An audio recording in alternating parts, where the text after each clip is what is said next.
عزیزان گرامی، معزز بہنوں اور بیٹیوں، اسلام توحید کے بعد دوسرا اہم ترین رکن نماز ہے۔ اللہ رب العزت نے نماز کے بارے میں لفظ ہمیشہ قرآن کریم میں اقامت کا استعمال کیا ہے کہ وَأَقِیمُوا الصَّلَاةَ وَآتُوا الزَّکَاةَ، کہ نماز قائم کرو اور زکوٰۃ ادا کرو۔ جہاں بھی دیکھیں آپ قرآن کریم میں نماز کے لیے ادائیگی کا لفظ نہیں ہے بلکہ قیام کا لفظ ہے۔ الذین یقیمون الصلاۃ ومما رزقناہم ینفقون قل لعبادی الذین آمنوا یقیموا الصلاۃ، میرے بندوں کو کہہ دے کہ جو ایمان لائے ہو اب نماز کو قائم کرو۔ ربنا لیقیموا الصلاۃ، یہ ابراہیم علیہ السلام نے جب اپنی اولاد کو اپنے اسماعیل علیہ السلام اور ان کی والدہ کو مکہ میں چھوڑا تھا تو کیا کہا تھا؟ ربنا لیقیموا الصلاۃ، اے رب ہمارے، ہم ان کو اس لیے چھوڑ کے جا رہے ہیں تاکہ وہ نماز کو قائم کریں۔ والذین یمسکون بالکتاب واقاموا الصلاۃ انا لا نضیع اجر المصلحین، اللہ فرماتے وہ لوگ جو کتاب کو مضبوطی سے پکڑتے ہیں اور نماز کو قائم کرتے ہیں تو ہم اصلاح کرنے والے ایسے مصلحین کا اجر ضائع نہیں کرتے۔ اور وہ نماز جس کے بارے میں ہم سنتے ہیں کہ انسان کو برے کاموں سے روکتی ہے، وہ نماز قیام کے ساتھ ہے۔ اقیم الصلاۃ، نماز کو قائم کریں، ان الصلاۃ تنہی عن الفحشاء والمنکر، بے شک صلاۃ جو ہے، نماز جو ہے وہ برائی سے، فحشاء سے اور برے کاموں سے روکتی ہے۔ تو وہ کون سی نماز ہے جو روکتی ہے؟ جو قیام الصلاۃ ہو، قیام الصلاۃ ہو۔ تو یہ قیام الصلاۃ جو ہے یہ کیا ہے؟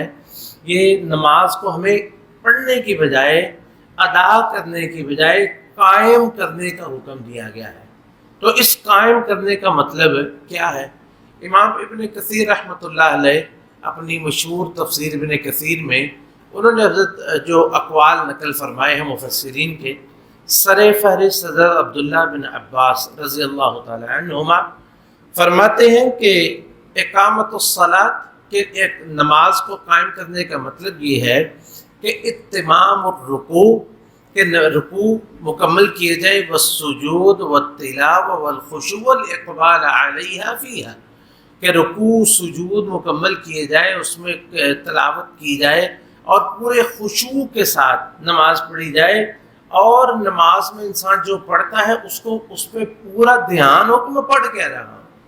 اسی طرح امام قتادہ مشہور مفسر تابعین میں سے فرماتے ہیں کہ اقامت الصلاۃ المحافظۃ علی مواقیتہا، کہ نماز قائم کرنے کا مطلب یہ ہے کہ ان کے اوقات کی حفاظت کرے، ووضوءہا ورکوعہا وسجودہا، اور اس کے وضو صحیح طریقے سے کرے، رکوع صحیح طریقے سے کرے، سجدہ صحیح طریقے سے کرے۔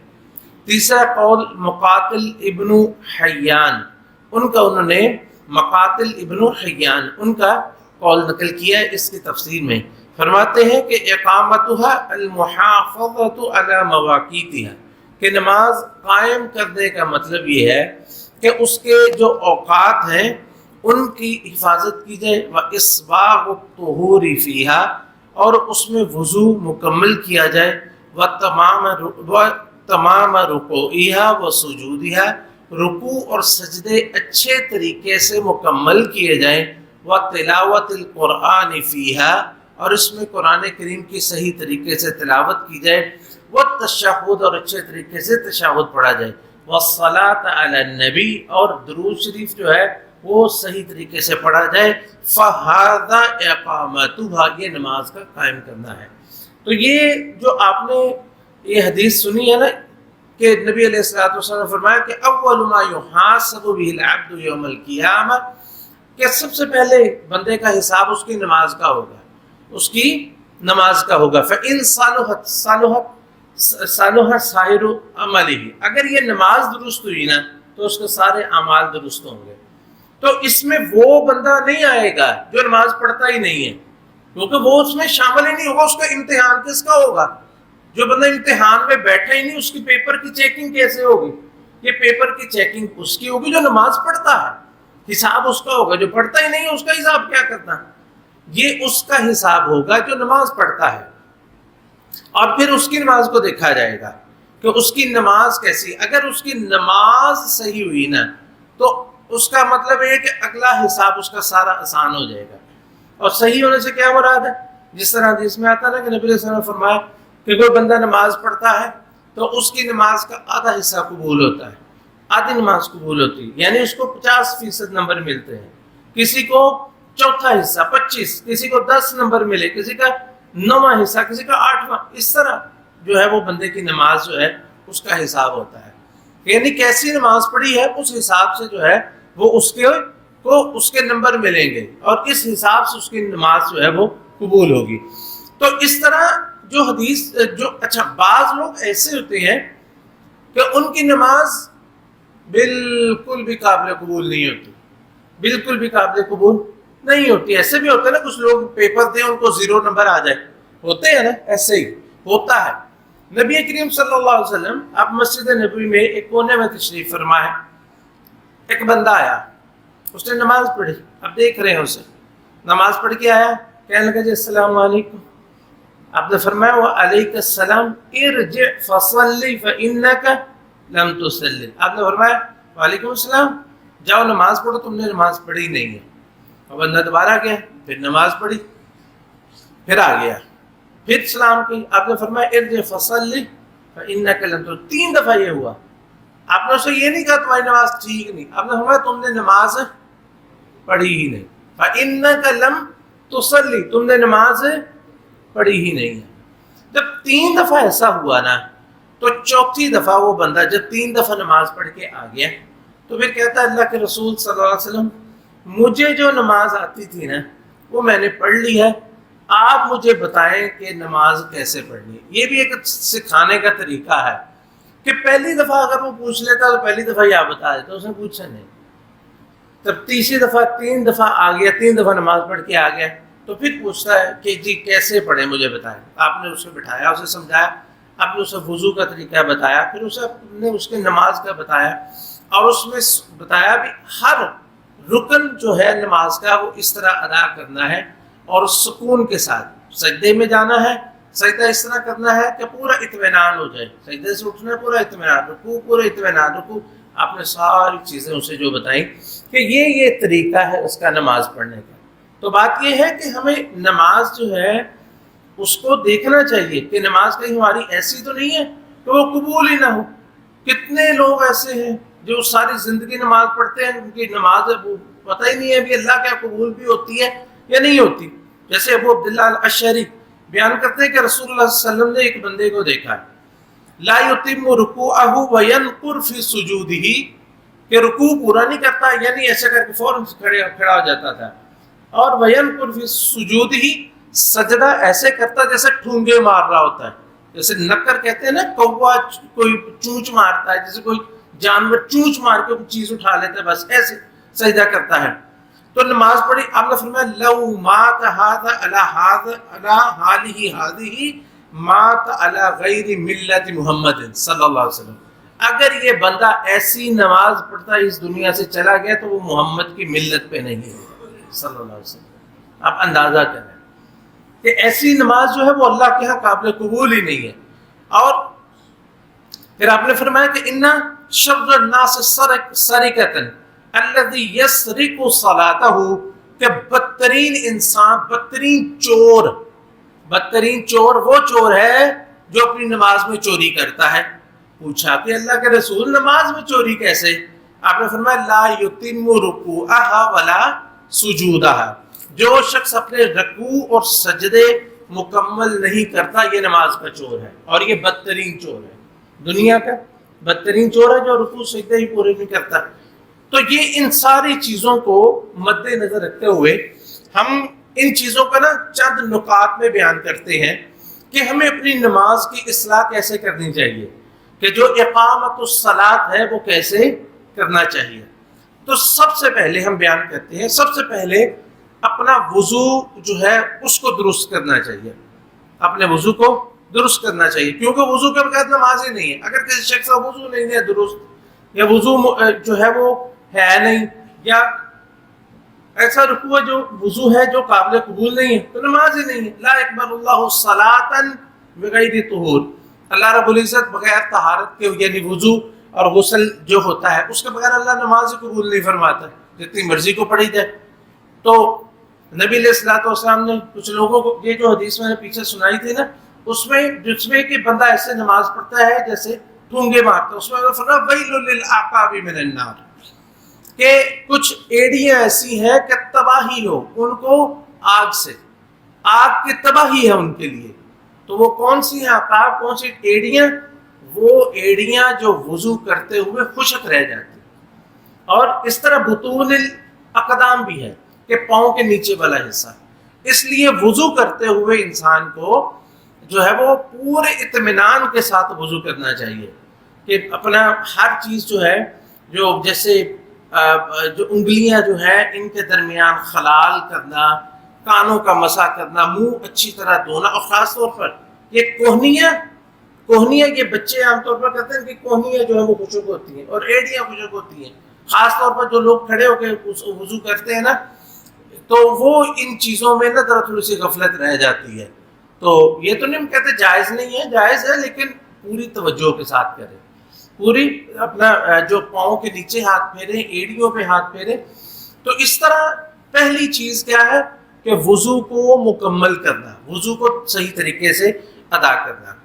دوسری چیز جو نماز اقامت الصلاۃ میں ضروری ہے وہ ہے وقت پہ نماز ادا کرنا، وقت پہ نماز ادا کرنا۔ اللہ تعالیٰ نے نماز کے وقت رکھے ہیں، ایک پہلا وقت ہے اور ایک آخری وقت ہے۔ تو بہترین وقت وہ ہے جو پہلا ہے نماز کا، کہ اللہ رب العزت نے جو ٹائم رکھا ہے، جب ہو جائے نا قد قامت الصلاۃ، اذان ہو گئی ہے، وہ اذان جو صحیح ٹائم پہ ہوتی ہے۔ کچھ لوگوں کی اذان ہی لیٹ ہوتی ہے، نہیں، جو صحیح سنت کے مطابق جو پہلا وقت میں اذان ہوتی ہے، اس اذان کے ساتھ ہی نماز جو ہے وہ اس وقت پڑھنا۔ تو خاص طور پر خواتین گھر میں ہوتی ہیں، ان کے لیے کام کیا ہے؟ ان کے لیے تو کوئی مسئلہ ہی نہیں ہے، وہ وضو کر کے رکھے، جیسے ہی اذان کا وقت ہو فوراً نماز پڑھ لے۔ انہوں نے تو جماعت کا بھی انتظار نہیں کرنا، انہوں نے تو مسجد میں بھی نہیں آنا، انہوں نے کچھ بھی نہیں کرنا ہوتا، گھر میں آرام سے۔ اتنی بڑی ان کو یہ خواتین کے لیے اللہ رب العزت نے عورتوں کے لیے کتنی آسانی رکھی ہے کہ ان کے لیے نماز مسجد میں فرض نہیں کی۔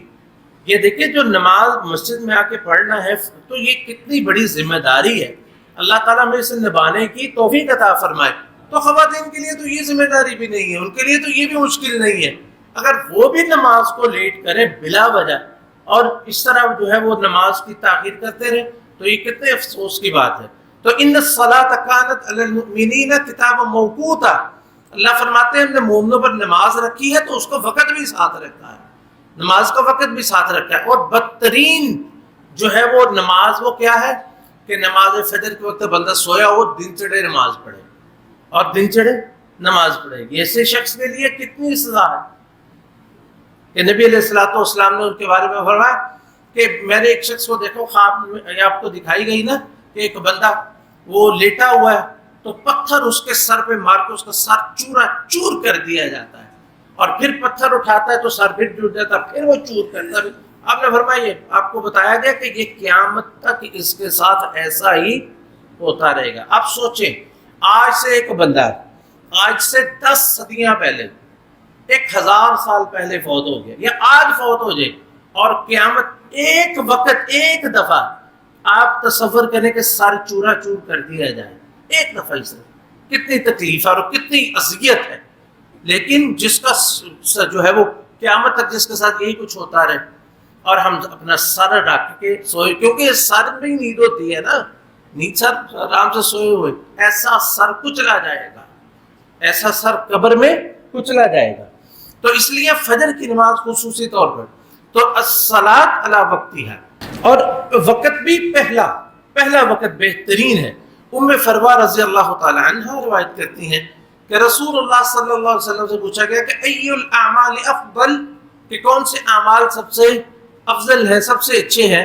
آپ نے فرمایا الصلاۃ فی اول وقتها، کہ نماز کو اس کے پہلے وقت میں پڑھنا، نماز کو اس کے پہلے وقت میں پڑھنا۔ الحمدللہ اللہ کی یہ توفیق ہے کہ ہم پہلے وقت میں نماز پڑھتے ہیں، فجر بھی، ظہر بھی، عصر بھی، مغرب بھی، اور عشاء جو ہے وہ تاخیر سے جتنی پڑھی جائے وہ افضل ہے، وہ تھوڑی سی تاخیر ہوتی ہے، لیکن بہرحال الحمدللہ جن نمازوں کو پہلے وقت میں پڑھنا ہے وہ پہلے وقت میں ہی پڑھی جاتی ہیں۔ تو یہ ہے دوسری چیز۔ پہلی چیز ہے وضو کا حفاظت کرنا، دوسری ہے وقت کا خیال کرنا، تیسری چیز ہے جماعت کے ساتھ پڑھنا۔ مردوں کے لیے جماعت کے ساتھ نماز پڑھنا فرض ہے۔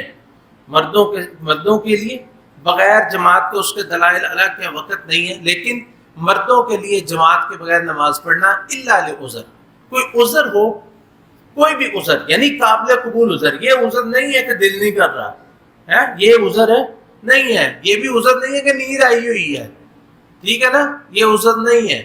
عذر کیا ہے کہ انسان کے اندر استطاعت نہ ہو، انسان کے اندر استطاعت نہ ہو، یا اس نے سفر پہ ہو، یا کوئی بھی ایسا مسئلہ ہے جو عذر صحیح ہے کہ ممکن نہیں ہے، تو ورنہ بغیر عذر کے جماعت کے ساتھ نماز نہیں پڑھی جا سکتی۔ اللہ کے رسول علیہ السلام نے فرمایا نا کہ میرا دل کرتا ہے کہ میں جو لوگ جماعت کے ساتھ نماز پڑھنے کے لیے نہیں آتے، میرا دل کرتا ہے میں کسی کو کہوں تو نماز پڑھا، ان کے گھروں میں جا کے ان کو گھروں سمیت جلا دوں۔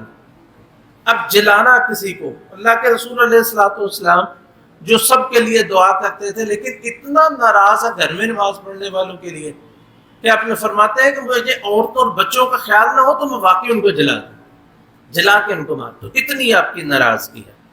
چوتھی چیز ہے کہ نماز کو اس کا ہر رکن کو اس کا حق دیا جائے، ہر رکن کو اس کا حق دیا جائے۔ قیام ہے تو قیام میں پورا سورۃ فاتحہ سکون کے ساتھ، پھر قرآن کریم کی تلاوت۔ رکوع میں جائیں، رکوع میں اطمینان کے ساتھ، حتی یطمئن راکعا، حدیث میں جو آتے ہیں نا کہ یہاں تک کہ رکوع میں اطمینان ہو جائے۔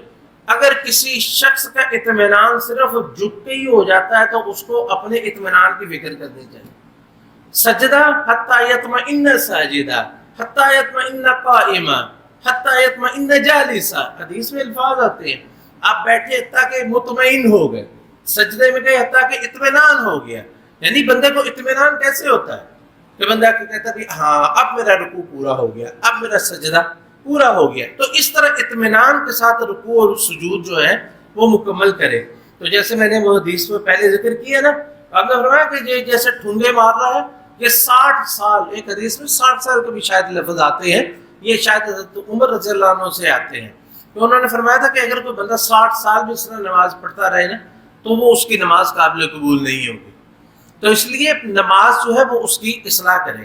تو پانچویں چیز ہے کہ نماز کے اندر خشوع و خضوع بھی ہونا چاہیے، یعنی اللہ کی طرف دھیان ہو، جیسے حدیث میں آتا ہے نا صلی کہ نماز اس طرح پڑھو کہ عبادت اس طرح کو جیسے اپنے رب کو دیکھ رہے ہو، مطلب یہ کہ جیسے رب تمہیں دیکھ رہا ہے، یعنی انسان اطمینان کے ساتھ خشوع اور حضور قلبی۔ خشوع کیا ہے کہ دل حاضر ہو اور اللہ کے لیے ڈرا ہوا۔ جتنے ابن القیم رحمۃ اللہ علیہ فرماتے ہیں نا کہ علماء کے اتفاق ہے کہ بندے کی نماز کا اتنا ہی حصہ ہی صحیح درست ہے جتنا اس کا نماز میں توجہ ہے۔ تو نماز کے اندر خشوع و خضوع ہونا، اس میں انسان جد و جہد کرتا رہے تو ساری زندگی گزر جاتی ہے، اور یہ جد و جہد اگر انسان کرے گا تو پھر اعلیٰ، اگر انسان کوشش ہی نہ کرے، جو اگر کوشش کرے گا پھر کمی کوتاہی رہ جائے گی تو انشاءاللہ اس کو جتنی اصلاح ہوگی اس کا بھی اجر ملے گا، اور جو کوشش کی ہے اس کا بھی اجر ملے گا، یہ کوشش کرتا رہا ہے۔ تو اس لیے نماز میں خشوع و خضوع کی پوری کوشش کرنی چاہیے۔ اس کے بارے میں ہمارا ایک خطبہ الگ سے موجود ہے کہ خشوع و خضوع کیسے ہو سکتا ہے، انشاءاللہ قریب ہم دوبارہ اس میں بھی بیان کریں گے کہ نماز میں خشوع کیسے حاصل ہو سکتا ہے۔ تو یہ نماز جو ہے یہی قابل قبول ہے جس میں خشوع، جیسے اللہ تعالیٰ فرماتا ہے قد افلح المؤمنون، مومن کامیاب ہو گئے، تو ان کی پہلی صفت کیا ہے؟ الذین هم فی صلاتہم خاشعون، جو اپنی نماز میں خشوع کرتے ہیں، اور آخر میں فرمایا والذین هم علی صلاتہم دائمون، وہ جو اپنی نماز پہ ہمیشگی کرتے ہیں۔ تو خشوع اور ہمیشگی یہ دونوں چیزیں جو ہے نماز کے لیے ضروری ہیں۔ حضرات گرامی، چھٹی چیز جو اقامت الصلاۃ میں شامل ہے وہ ہے صفوں کو درست کرنا، بلکہ اگر ہم اس کو پہلے لے آئیں تو سب بہت بہتر ہے، کیونکہ یہ نماز سے پہلے نماز کو درست کرنا۔ انس بن مالک رضی اللہ تعالی عنہ روایت کرتے ہیں کہ رسول اللہ صلی اللہ علیہ وسلم نے ارشاد فرمایا کہ سووا صفوفکم فإن تسویۃ الصفوف من اقامت الصلاۃ، کہ اپنی صفوں کو درست کرو کیونکہ صفوں کو درست کرنا اقامت الصلاۃ میں ہے۔ اس میں نص موجود ہے کہ جو جہاں کہا گیا نا کہ یقیم الصلاۃ اقیم الصلاۃ یقیمون الصلاۃ، تو وہ کون لوگ ہیں جو اپنی صفوں کو درست کرتے ہیں۔ اس کے بارے میں ہم انشاءاللہ بڑی تفصیل کے کبھی ذکر، لیکن تفصیل اختصار کے ساتھ ہم ذکر کرتے رہتے ہیں۔ تو نبی علیہ الصلوۃ والسلام نے کیسے صفیں درست کروائیں؟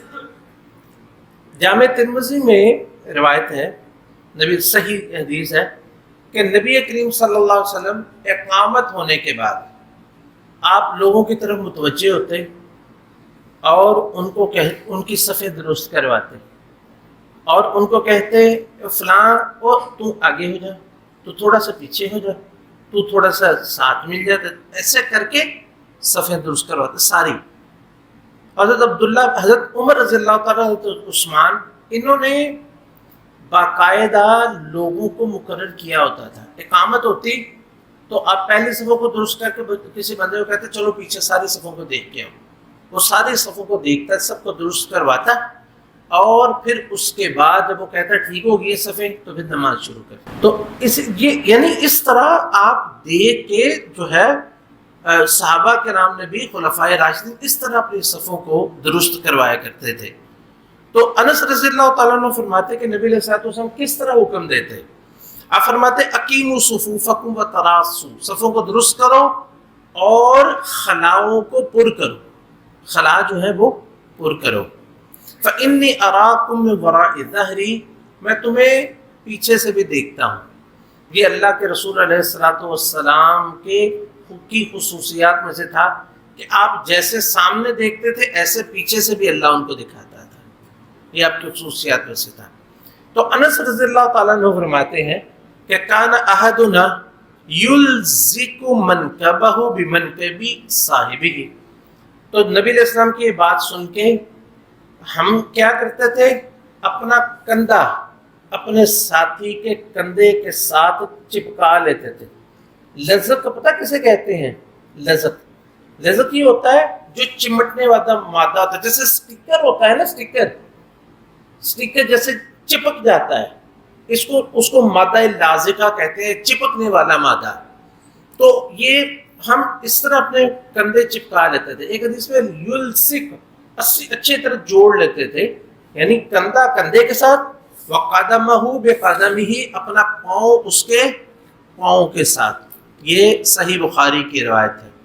تو یہ چیز کتنی اہم ہے میرے بھائیوں بہنوں، سب سے آپ سے میں مخاطب ہوں کہ آپ دیکھیں، یہ صحیح بخاری اور مسلم کی روایت ہے، اللہ کے رسول علیہ السلام کا فرمان ہے، آپ لوگوں کی باتوں میں نہ آئیں۔ آپ کا جواب آپ کے مولوی نے نہیں دینا، آپ نے اپنی نماز کا حساب خود دینا ہے۔ تو اس لیے یہ نبی علیہ الصلوۃ والسلام کی حدیث آپ تک پہنچ گئی ہے، اگر کسی کو شک و شبہ ہو ہم اسے دکھا دیں گے، تو اس کے بعد کوئی حجت باقی رہ جاتی ہے۔ اقامت الصلاۃ میں یہ چیز شامل ہے کہ اپنی صفوں کو اس طرح درست کرنا، اپنی صفوں کو درست کرنا۔ تو یہ اچھا، حدیث میں یہ بھی ہے، نبی علیہ السلام فرمایا کہ اپنے پاؤں کے ساتھ پاؤں ملا لو، ورنہ اللہ تمہارے دلوں میں افتراق پیدا کر دے گا۔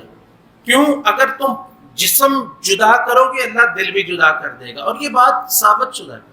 آپ کبھی نماز میں کھڑے ہو، کسی بھائی کے ساتھ پاؤں ملا کے، کندھے ملا کے دیکھیں، آپ ایک عجیب قسم کی محبت اپنے بھائی کے لیے محسوس کریں گے۔ اپنے بھائی کے ساتھ جو عام طور پر بہت سارے لوگ ایسے ہیں جو نماز پڑھتے ہیں تو نماز میں بھی جیسے، یعنی کہ ان کو پاؤں ساتھ ملنے سے ایسے دور بھاگتے ہیں کہ جیسے پتہ نہیں یہ کوئی ہم برہمن ہے اور یہ شودر ہے، یہ پاؤں ملا لیے انہوں نے ہمارے ساتھ۔ یعنی وہ نماز میں بھی اپنے آپ کو دور رکھتے ہیں، نماز میں بھی دور، نماز میں نہیں ملنا تو کہاں ملنا۔ تو اس لیے نماز کو درست کرنا من اقامت الصلاۃ، نماز کو درست کرنے میں سے۔ ساتویں چیز ہے اور اہم ترین چیز کہ نماز کو سنت کے مطابق پڑھنا ہے، نماز کو سنت کے مطابق۔ بعض لوگ کہتے ہیں دیکھو جی نماز پڑھو چاہے ہاتھ باندھو نہ باندھو، ایسے کر لو ویسے، جیسے مرضی پڑھو نماز پڑھو۔ یہ کیا ہے؟ یہ نماز ہماری نماز تو نہیں ہے، یہ اللہ کے رسول علیہ السلام کی نماز ہے۔ مالک ابن حویرث رضی اللہ تعالیٰ عنہ بیان کرتے ہیں کہ ہم جو ہے وہ نوجوان تھے، کہتے ہیں مسجد میں ہم مدینہ آئے تو ہم کچھ ساتھی تھے، جوان تھے، نوجوان تھے، نبی علیہ الصلوۃ والسلام کے پاس ٹھہرے، تقریباً 20 دن مدینہ میں ہم ٹھہرے۔ کہتا ہے پھر ہمیں گھر والوں کی یاد ستانا شروع ہوئی تو اللہ کے رسول علیہ الصلوۃ والسلام نے دیکھ کے محسوس کر لیا، فرمایا گھر کی یاد آ رہی ہے؟ کہتے جی ہاں بالکل۔ آپ نے فرمایا ٹھیک ہے جاؤ، اور آپ لوگ ان کو کچھ نصیحتیں کی۔ ان نصیحتوں میں سے ایک نصیحت یہ تھی کہ صلو کما رأیتمونی اصلی، کہ نماز اس طرح پڑھنا جس طرح تم مجھے نماز پڑھتے ہوئے دیکھتے ہو۔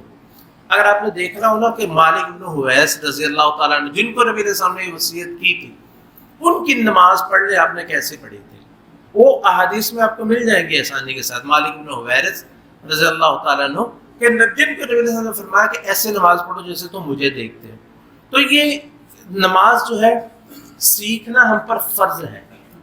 میں نے ذکر کیا تھا پہلے شاید کسی تفسیر کے سبق میں کہ جو چیزیں اللہ نے فرض کی ہے نا، جن کو ان میں سے ایک عقیدہ توحید ہے، اس کو سیکھنا فرض ہے۔ نماز کو سیکھنا، نماز فرض ہے نا، لہذا نماز کو سیکھنا بھی فرض ہے۔ زکوٰۃ فرض ہے، زکوٰۃ کے احکام سیکھنا بھی فرض ہے۔ حج فرض ہے تو حج کے احکام سیکھنا بھی فرض ہے۔ جو جو چیزیں اللہ نے رکھی ان کو سیکھنا بھی فرض ہے۔ تو ہمارے لیے یہ کوئی حجت نہیں، ہمیں پتہ نہیں تھا، ہمیں پتہ نہیں تھا۔ کیوں پتہ نہیں تھا؟ کیوں نہیں سیکھی؟ نماز سیکھنا فرض ہے۔ دیکھیں ہم اپنا کو کاروبار کرتے، ہر بچے کو دیکھیں، سب سے بچہ ذرا تھوڑا سا بڑا ہوتا ہے نا، اس کی کوشش ہوتی ہے، بلکہ بہت چھوٹے چھوٹے بچے سب سے پہلے کیا کرتے ہیں؟ موبائل سیکھتے ہیں۔ اسی طرح ذرا بڑے ہوتے ہیں سائیکل سیکھتے ہیں، بائک سیکھتے ہیں، گاڑی سیکھتے ہیں، پھر ضرورت ہم سمجھتے ہیں، اور ہر ایک سیکھتا ہے اور اس کے لیے تکلیفیں بھی برداشت کرتے ہیں۔ سائیکل جب سیکھنا ہو کسی میں گرتے ہیں، کسی میں مارتے ہیں، کسی سے مار کرتے ہیں، لیکن سیکھتے ہیں ضرور ہے۔ ہوتا ہے کہ نہیں ہوتا؟ یہ سب کے ساتھ ہوا ہے، جو ہماری عمر کے ان کے ساتھ تو ہوا۔ اب تو بچے پتہ نہیں سائیکل سائیکل کم سیکھتے ہیں، بائک زیادہ سیکھتے ہیں، بہرحال مار مور سارے کھا لیتے ہیں کسی میں مار کے۔ تو بہرحال یہ ہے کہ جس چیز کو ہم نے سیکھنا ہوتا ہے نا، ہم سیکھ لیتے ہیں، اور جس چیز میں ہمیں دلچسپی ہوتی ہے، دیکھیں نا، ہم نے اپنا لباس لینا ہے، جوتا لینا ہے، کپڑا، کوئی بھی چیز لینی ہے، ہم دیکھتے ہیں بھی کون سی اچھی ہے اور کون سی بری ہے۔ لہذا نماز بھی سیکھیں، اللہ نے فرض کی ہے، اس کو سنت کے مطابق ادا کرنے کی توفیق اللہ تعالیٰ ہمیں توفیق نصیب فرمائے، اور اللہ تعالیٰ ہماری نمازوں کو درست فرمائے اور اس کو قبول و منظور فرمائے۔